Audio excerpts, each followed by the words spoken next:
Welcome into DC On Screen, a podcast about the DC Universe properties being brought to film and television. I'm your host, David C. Robertson, and this is my co-host, Jason. Hello. Alright, so this is our weekly news episode. We might get a little spoilery on some of the stuff that's going down. Not terribly on stuff that hasn't been released yet. But, you know, obviously, if you haven't caught up and we get to a segment of something you need to catch up on, cover your ears or something, I don't know. There's pause buttons on stuff. Us, we have some moral compass. It won't go too far. Yeah. Mine always points north. My moral compass is broken.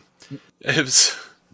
Do you have ferrous objects near your compass? A dog chewed it for a while when I was a young lad. That makes sense. Now I just have a moral water diviner. It's just... Useful in this desert of ambiguity. Ambiguity. God, that sounds like a tribe. Ambiguity? Ambiguity. There we go. That's the word I wanted. Yeah, shiny. Yay! All right, let's start it out, man. First off, I just want Chris White, our buddy Chris White, sent us a video. It's a Robot Chicken clip, Nerd on the CW, where the nerd from Robot Chicken falls asleep and finds himself taking part in CW shows like The Flash, Arrow, Beauty and the Beast, America's Next Top Model, and Jane the Virgin. There was really only one bit that made me laugh, and it's the first bit where he's on the roof with Arrow, and Arrow says, "We need to take out those guards if we're going to rescue Felicity." And he goes, "Cool. So is this season 1 where you kill everyone with a pulse, or is this season 2 and 3 where you just give people crippling injuries that will make every day of the rest of their lives a hell on earth?" Right. I'm not a killer. I know that now. Got it. Injuries, hell on earth, etc. Another bit is like he keeps shooting them in the eyes, and Arrow's like, "I told you, no killing." And he's like, "Henchman eyes are like arrow magnets." Right. That was. I like the one after that. He finally gets, "That's my femoral artery," and he falls down. The human, what does he call it? The body is really complicated. I like that bit. Actually, I've never heard of. I've never even glanced at anything resembling Beauty and the Beast, but as I liked as the nerd's describing it, he kind of, man, this show's actually sounding pretty cool. Remind me to DVR the hell out of all the Beauty and the Beast. Yeah, that was good. I enjoyed that. I did kind of enjoy the Cisco Ramon. Everything he says is a reference to comic book creators, and then him winking at the camera. That was a lot of fun. Yeah, I didn't check to see. That really sounded like Kavanaugh doing Harrison Wells. It did sound. I didn't actually check the credits, but I'd put $1 on it. $1's a lot of money these days, man. Well, it's worth more than my reputation, so I'll put $1 on it. All right, we're going to pop over to this. Chris Roven, he did this big interview. He's one of the producers for the upcoming DCEU films, and in short order, here are the important parts of really the big important parts of what he said that we can just take in for nutrients. He says that there is a 4-hour cut of BVS, Batman vs Superman. He says that we might get an extended edition at some point, and that we will be getting more footage by the end of the year. Okay, that's not too bad. Now, beyond that, he seems to be talking about the interconnectivity between the films as if it's a brand new concept. Yeah, I think they're almost trying to convince themselves that when they talk about it, at least, that it sounds like something they came up with, so it doesn't feel like they're just following the Marvel outfit. But he actually did say something in there like, I've got it right here actually, and Christopher White actually sent in this. He says, "If this guy's the brains, we are all screwed. At least the movies will be, quote, somewhat interconnected, and I think they may be onto something. I mean, if you look at Marvel movies, they seem to have a, quote, little bit in common. It sounds like every movie is going to be tailor-made for whatever they need at that time, as opposed to every movie following an overall narrative. Please tell me you guys see what I'm trying to say." We totally see what you're saying, man. This is ridiculous. This dude is like, he truly is. Like, when you read that interview, he is acting like it's their idea. He's talking about him and the brain trust. Well. Yeah. Now, to be fair, he's not the brains, but he is apparently like a lobe. Yeah, he does refer to the brain trust, and he says that he is part of that. So. Right. And the Snyders and a couple other people. Parts of it didn't sound as bad, because he talked about how when people go in for the Justice League movie, if they've already met a character before the Justice League, well, after the Justice League happens, if you see him somewhere else, if you're watching Aquaman and like Wonder Woman shows up, the character should have evolved from previous point through Justice League to that point. There will be a string of continuity there. So I mean, yeah, it's loose interconnectivity, but part of what he at least confirmed was, yeah, once you go through the Justice League, it acts like a prism. Everything will happen on the other side of that movie. They'll all be. But he did say though, they will be more evolved, but unless it's an origin story, and he specifically cites Wonder Woman, and so that makes me think that like they're going to be going back, and that's going to be a misstep, I think, if they're like shooting back and like doing whole movies as like prequels to Justice League. Yeah, one of them you can maybe get just as a numbers game. I say one of them you can get away with, and then after that, you just need to tell your story. I mean, we've already got a Justice League here. You can't go back and do 3 or 4 origin story movies. It makes no damn sense. Which once we've seen Justice League, we've got time before there's Justice League 2, and if you waste my time not telling me part of that same story, I'll be kind of annoyed. Me too. But that does fit in with this rumor that's come out that says that Wonder Woman will be looking for the Sword of Ares in Batman v Superman, and that will be we will see how they lost the Sword of Ares in Wonder Woman. Like that will talk about how the Ares stole the sword from the Amazons, and they got it back, and then it disappeared, and blah blah blah blah blah. Right. Oh Lord. And just that synopsis is boring to me. I was like, oh man. That doesn't sound interesting at all. Yeah, some part of you just I know it sounds obvious, but can we just skip to the end, the part where she's beating the crap out of people? Right. I really don't need the Olympus stories. I don't. Not that much. I mean, they're a few minutes of screen time, sure. Seems obligatory even, but whole movie. Yeah. Not as interesting as her whipping ass on Cheetah. Right. All right, so in other news, Justice League Unlimited, the complete series, hits Blu-ray finally. After 4 years of waiting, it has hit Blu-ray. It hits Blu-ray on November 10th. Justice League, the precursors to Unlimited, hit Blu-ray 4 years ago, and we've been waiting forever. You know that long wait you experienced right there? Mm-hmm. Yeah, get used to that. Yeah. Just get comfortable with it. Right. There's a looming mindset that's it's darkness on what was otherwise a clear horizon. Mm-hmm. We'll get to that in a second. Batman Bad Blood is going to be released February 2nd, 2016, and they've released another trailer. I watched the trailer. It looked exactly like the trailer that they've been showing for like months. So I don't know why it's trending on Facebook. I really don't know, but it is. I don't know. People didn't see it the first time. I don't know. All right. I guess we'll go ahead and talk about the big looming change here. God.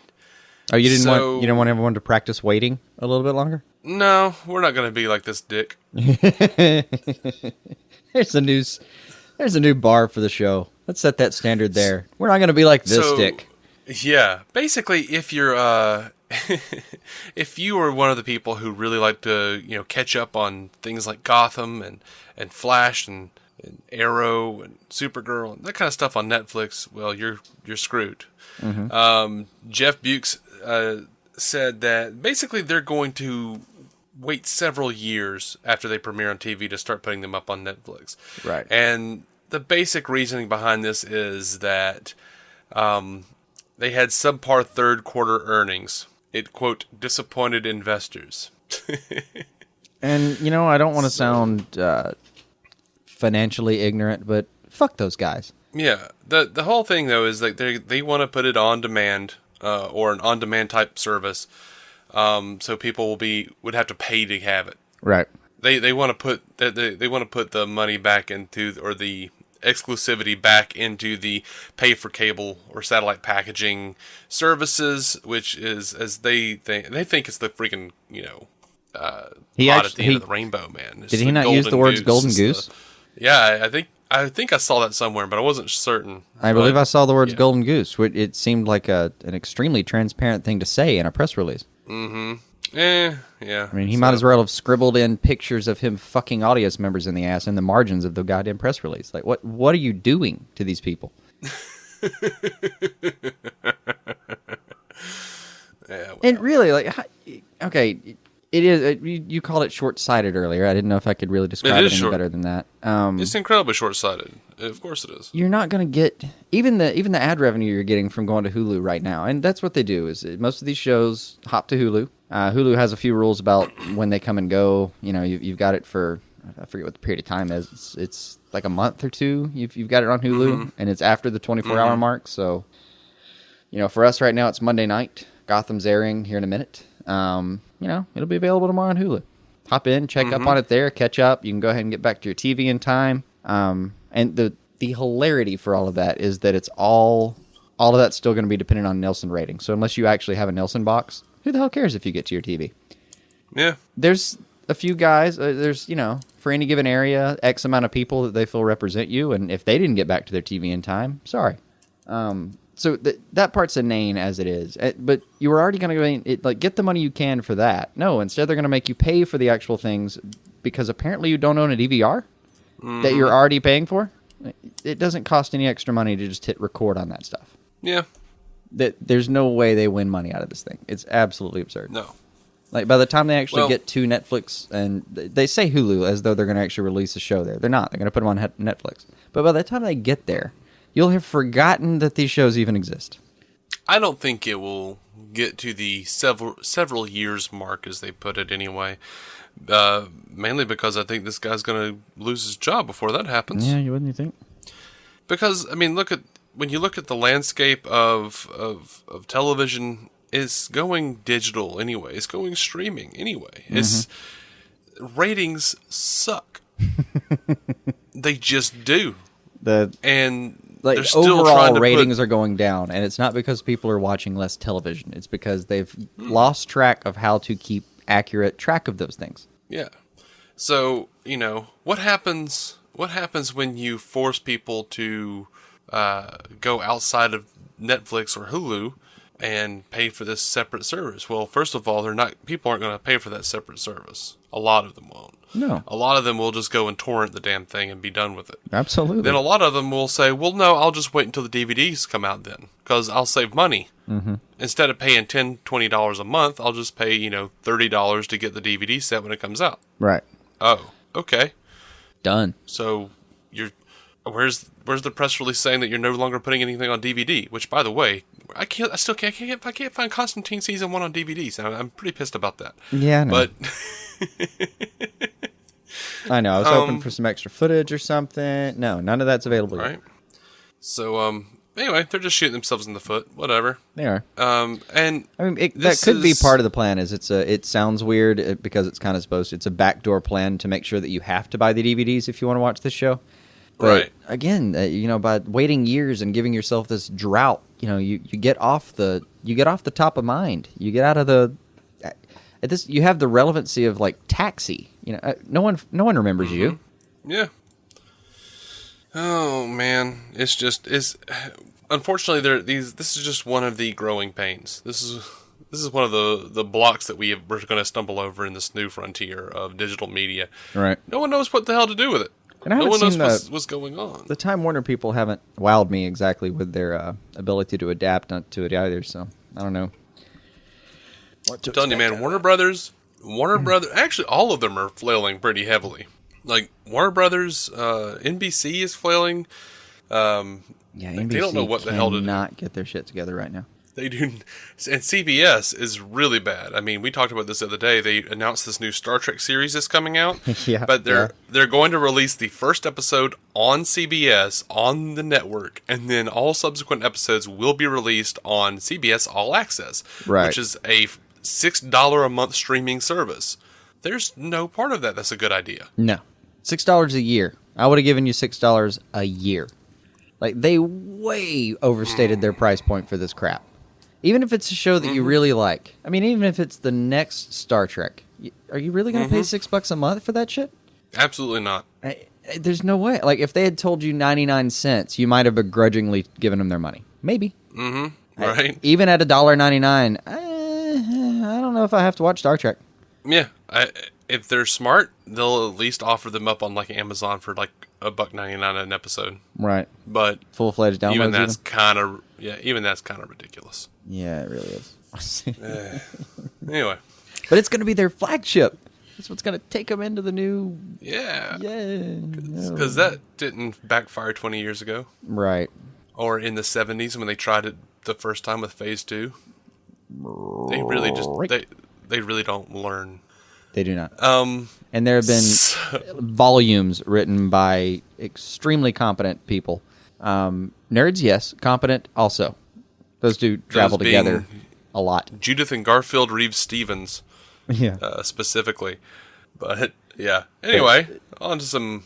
You don't want to just be depressed about TV for a little bit longer? We can do that. We'll come back to it. Yeah, maybe so. We'll just be whiny, crotchety old men that know better than the actual old, crotchety old men. Right. Tommy Flanagan has been... he has been given the role of the Knife on Gotham. Apparently, the Knife is one of Gotham's most dangerous denizens. He's charming. His charming, stylish shell and good humor mask a remorseless hitman whose skills are at the service of the highest bidder. He will sit with you, laugh with you, and then cut your throat. Well, all right then. Right? Also on Gotham, Corey Michael Smith is saying that Edward Nygma will wear a green suit. Not a Riddler suit yet, but there will be some more green. I'll take that. Right? Actually, that might be a good step to it, too. I think I'd just like to see him looking really comfortable in some green by the end of the season. Mm-hmm. And maybe we get some question marks on that thing later.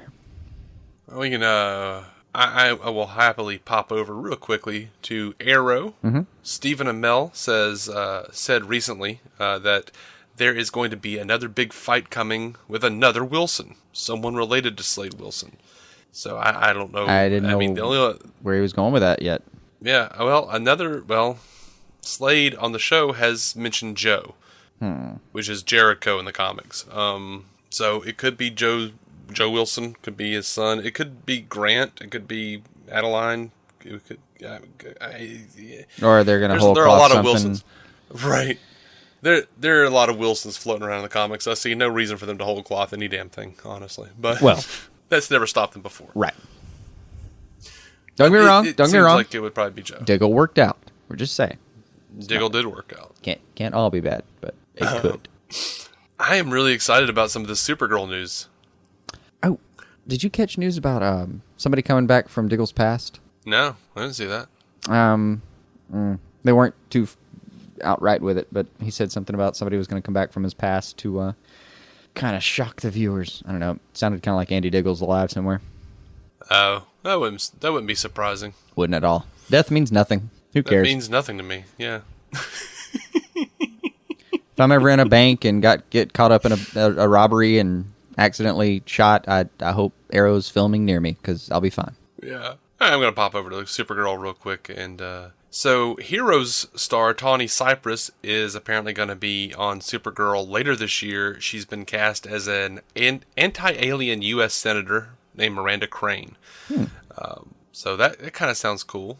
She says when Crane becomes embroiled in an alien attack on a visit to National City, she has to turn to Supergirl for help. So sounds like somebody's going to be eating some crow.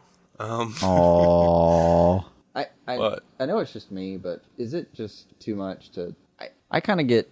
As soon as you say Crane, I want it to go a certain way. You want it to get Scarecrowy on you. Every time. Honest, don't you? Every single time. That's your hang-up, buddy. I don't know. I like Scarecrow, but... Well, we're in a very specific universe. There's lots of names. You know how many surnames there are? Go find something. This is really why you had a problem with Sleepy Hollow, isn't it? Because Yeah. Ichabod was never going to become Scarecrow. No. Yeah, that hurt a little bit. All right, yeah, this is the bit that I'm really excited about, and I would love it if it moved over into more of a full-time status. Apparently, this is just going to be a one-off, but everyone who listens to this show knows that I am a huge fan of Buffy the Vampire Slayer, and Emma Caulfield, who played Anya on that show, is going to be playing Agent Cameron Chase on Supergirl. Nice. this character is described as, after her father's violent murder, Cameron Chase decided to dedicate her life to law enforcement. Now a stern, no-holds-barred FBI agent, Chase's weapons of choice are manipulation and manpower. With little sympathy and plenty of suspicions, she pursues her targets with ruthless determination. In the comics, she was primarily a Batman villain, though. And went to try to take down Batwoman, and Batwoman, like, broke her arm.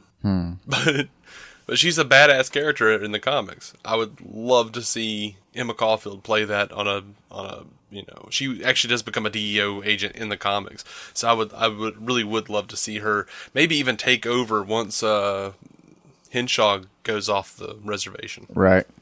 Yeah, that would actually be nice. I liked her in the show. I love Emma Caulfield too. Or they did. She made a wonderful demon. Yeah. The best bit about her, you remember the fear of bunnies? Do I remember who now? She had like a fear of bunnies in Buffy, didn't she? Oh, yes. Yes, a wonderful fear of bunnies. Made me real happy. So CBS has also released the first pictures from the November 23 episode Livewire with cool. Britt Morgan as Livewire. And those look actually pretty good. And it looks like Helen Slater is going to be in that episode as well. Cool. Be coming to have dinner with her adopted daughter. So, I'm wondering around what point we're finally going to get, the beginning of the real arc of the season. Because, the first couple episodes so far have been almost extended pilots. Mm-hmm. They're just kind of getting their foot set. What do you say, about like 4 or 5? Probably should be starting your real, story for the season by then. Yeah. No, they have released a new promo for the upcoming Supergirl episode. This, I guess, tonight's episode, technically. Right. And it looks like Superman's going to be in it. Like, just a glimpse, though. Like, yeah, they mentioned that he's going to come back. Well, actually, her exact words were he's going to appear, but in fun and creative ways. Meaning, they'll find more ways to make him appear without actually appearing. Well, yeah, like in the promo, it looked like Cat Grant is like making fun of Supergirl and talking about like, oh yeah, she's gonna do this, and then she'll fail and have to call her cousin to come help her or whatever. Mm-hmm. And then we see like Kara get knocked down by, I guess, Reactron, and we see Superman for just a minute, like as she's passing out, Superman like landing in front of her and taking him on. That's what it looked like. I don't know. I'm down. Yeah, that could be sounds fun. Pretty good. And there was a little one clip. that could be fun. One that could be fun, and 2 that could address a lot of her problems with why Superman just won't come and freaking save his cousin for a minute. Right? Yeah, you're betting a lot on her being invulnerable, because she's very clearly not. There's already a lot of kryptonite hanging around for no good reason, and everybody else that's out to kill her is kind of from Krypton too. Mm-hmm. I'm not sure he's facing anything more serious than that. Shipload of angry prisoner Kryptonians. And one loose Helgramite. There we go. Helgramite. There was a little clip in one of the promos, for this week's episode that had her walking out of a room saying, I'm just going to keep punching him until I get answers or something. Yeah. All right. That was fun. All right. I did say I wanted to see her angry. Well, I'm going to try to talk to him. What if that doesn't work? I'll punch him until he talks. That usually works. Yeah. Whatever that was. I think that was how. I like that one. That could get interesting over there. Well, yeah, we'll see where the sparks happen. All right, so we have some listener feedback, man. Yay. I'm betting they're more eloquent than we are. I'm sorry. That was funny, man. That pathetic. Yay. Oh, man. That's my inner child. Right. Peeking his head out. So over on Twitter, the FFEJ, that's his username. I don't, that's what he calls himself. I don't know if that's FFEJ. I don't know. It's all in caps, that part. He says, just watched Arrow Season 4, Episode 5, and it may have been the best of the entire series. Never saw Constantine, but made me want to. That's the spirit. Yep. Go back and watch Constantine, dude. Speaking of which, there's a petition. There always is, but there's a petition hanging around to bring it back. Mm-hmm. Mm-hmm. I mean, it was at like 10,000 or 15,000, 30 minutes ago when I looked at it, and signed, by the way. It's probably already at 15,000 by now. Most likely. All right, so Yodahew on Twitter says, just found you guys on Podcast Addict. 4 days later, and I'm at episode 30, trying to catch up. Great cast, guys. Keep up the good work. Holy shit, dude. That is like... Thank you. Thank you? Welcome in. Welcome and thank you. Also, my God, that's a lot of us. It really is. That is a lot of listening to us. Like, you poor bastard. I don't listen to me that much during the course of a day. At some point, I hit a certain amount of words, and I'm through listening to my damn self and just stop talking. Right. I keep those little... I would turn off the internal dialogue if it was an option. I keep those foamy things in my ears that plant workers use, just so I'll never have to hear myself talk. That could work. But dude, yeah, thank you for listening, and we love hearing from you guys. Absolutely. So let us know how terrible we are. I actually, you know what? I retract the previous statement. Why would I bother turning off the internal dialogue of my? It's just Futurama quotes and on a loop. That's all that really rattles around in there. It does rattle. I've known Jason for a while now. It does rattle. Yeah. If you just kind of like reached in and grabbed a thought every now and then, it would just be, something along the lines of, my foot's cold or that poor dog. Oh man. Well, that's all I've got. That's all I've got. It wasn't a lot. Episode. It wasn't a heavy. There was some genuinely depressing news in the world of the week, I guess. But yeah, nothing too exciting, unfortunately. Nothing too exciting, but tell me if I'm crazy about something, because sure. Maybe it's just gone too far. But I'm driving. I pull this giant motorcycle pulls up next to me, big old black thing. And I was kind of looking at it, wondering, why didn't you just buy a car? That's such a big motorcycle. Why didn't you just go ahead and? I don't have like an instinctual understanding of motorcyclists. It's not something that I've ever gotten. I've never tried it though, because I assumed I would die. Well, if in Alabama, if you're 14, you can get a driver's license, a motorcycle license. Sure, I had a boat license. There's that. I was fine. Right. So there's that advantage if that is. I've never quite gotten it either. And the whole time I'm thinking, okay, well, I'm only musing about why would he buy that bike. I don't completely understand, and I really do. I'm such a distractible person anyway, and it takes actual focus for the most part to drive. I just assumed I would die quickly, very quickly. And what would you do if you? What would you do if you stopped that guy and said, "Dude, why wouldn't you just buy a freaking car, man? Why wouldn't you just get a real vehicle instead of buying this, gigantic motorcycle?" And what would you do if he just said, "Oh, dude, it was owned by Billy West"? Well, thumbs up. We're good. But that gets to my point. Now, here's where I wondered, did I go too far? Because I'm watching, I'm wondering about the giantness of it, and then as the light's about to turn, I'm thinking, oh crap, this thing's going to speed off. It's going to be real loud. Just some of them feel like they're slapping the side of your head. But he does. He pulls off quickly. And there's the little tag. It says Batwing. And I immediately forgave him all of his motorcycle-y faults. Right. That's what I was thinking. I was like, oh, well. Oh, sir, I misunderstood you. I apologize. Carry on. You have been forgiven your transgressions. Yeah, there... Although there was a backwards thought where I kind of thought, but is that really the coolest Bat-related character you could have slapped on a... okay, never mind. Well, I mean, if it was his Batwing, character or equipment. But there's if it was more like the equipment than the character, but, There's Bat bikes, You gotta wonder how many different tags do you think he had to go through before he found Batwing? Or did he just go right for it and turns out no one in the state had thought of grabbing Batwing before? I don't know. That's good. And that, that actually might be my problem with the character of Batwing. It's just that his name is the name of one of Batman's gadgets. Well, in a lot of versions, he's, half gadget himself, so. To my knowledge, there's only two versions. There's, that prince from a fictional African country and Lucius Fox's son. Right. Those are the two versions of Batwing that exist, that I know of. Right.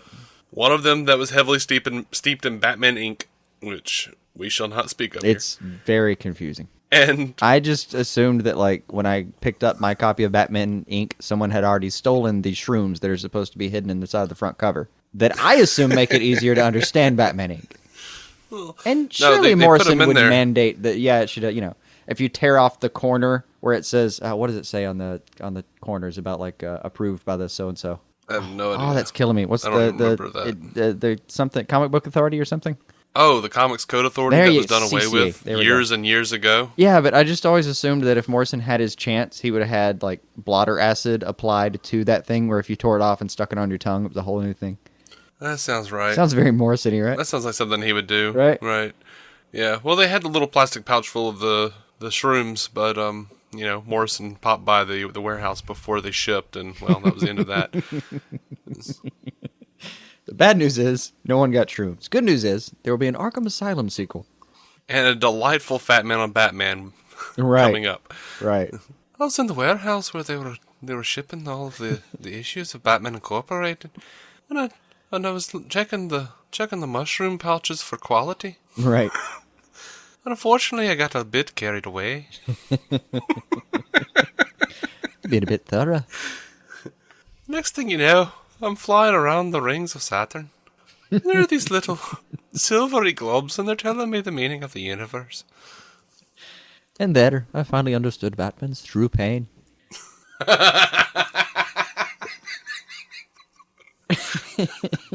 I thought, what if Joe Chill was related to Victor Fries?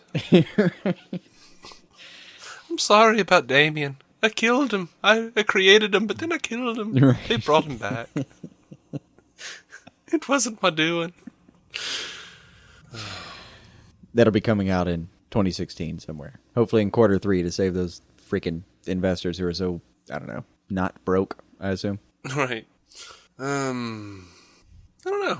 It's, that does somewhat bother me. It seems like they should be able to figure out a way to make the internet profitable for them. Yeah. And it's just like, okay, there are too many channels now. In fact, things that seem to be booming are the things that are on Netflix. Why would you not want to put your shit on Netflix? I understand that you don't own the service, but... I mean, we kind of hoped at some point that maybe they would break off I kind of hoped, I'm sorry. At some point they would break off and start doing the smart thing and just stream them themselves. I mean, why phone it out? Just, you have enough properties. You could take all of these things and like grab a website yourself, start streaming it, start charging admission, no problem. I'd pay $1.99 a month to go watch all of these shows that I, want to keep up with anyway.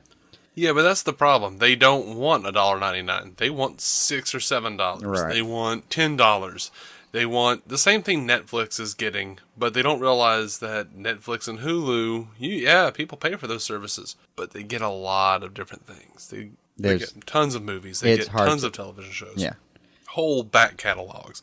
And this actually, like, if the networks started actually moving over and doing this themselves, they're going to wind up killing Hulu and Netflix. Possibly. But if they ever need it, can we suggest starting by buying DCOnscreen.com? Our back-ended plan to get major money. Right. Because, that was our plan. Right. Because we had a plan. Oh, I don't know, man. I got nothing else. Yep. I don't know. Yep. I was spent. I'm going to go watch Gotham. Fair enough. On TV while I can. Before they take that too. I'm going to go poop. You can do that too.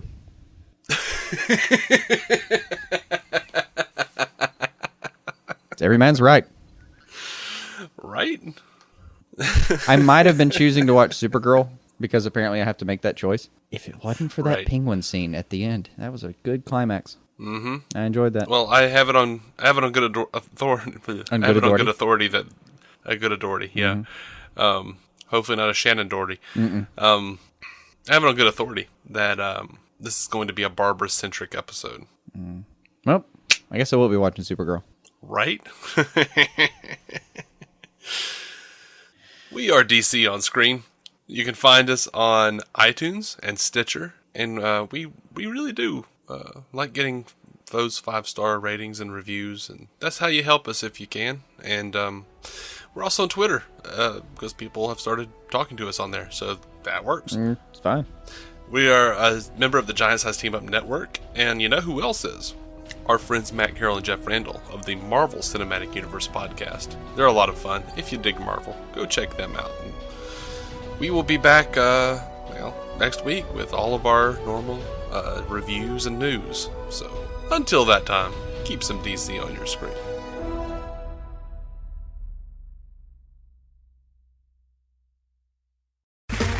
Okay, round 2. Name something that's not boring. A laundry? Ooh, a book club. Computer solitaire, huh? Ah, sorry, we were looking for Chumba Casino.